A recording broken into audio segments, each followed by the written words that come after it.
సత్సంగత్వే నిస్సంగత్వం, నిస్సంగత్వే నిర్మోహత్వం, నిర్మోహత్వే నిశ్చలతత్వం, నిశ్చలతత్వే జీవన్ముక్తి.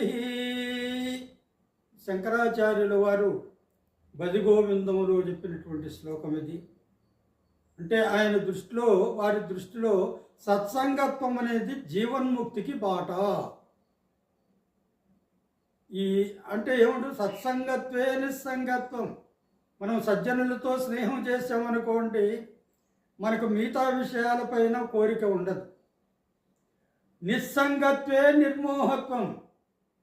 వాటిపైన, మిగతా విషయాలపైన మనస్సు పోకపోతే మనకు మోహం కలగదు.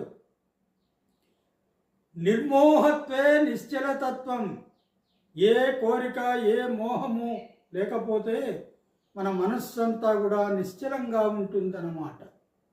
మరి ఆ నిశ్చలతత్వే జీవన్ముక్తి.